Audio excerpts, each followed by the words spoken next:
Well,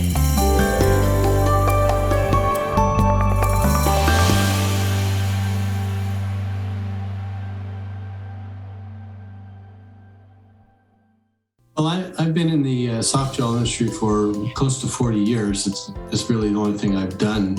I got this job right out of school as a quality control chemist and worked my way around the business, including sales, engineering, and production.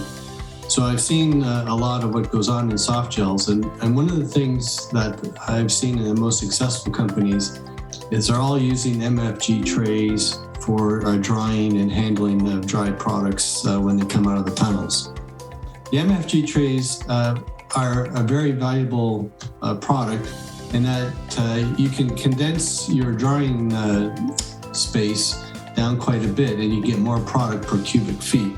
So you're going to save on your infrastructure costs, and the fact that the trays are virtually indestructible. I've used other kinds of trays in my 40 years of soft gel experience, and I have to say that the MFG tray is the gold standard. The other trays I find will warp, they'll bow, and they'll push the capsules either to the middle or to the side and prevent an even distribution, which will affect your drying. They break, they tend to break more when they're dropped.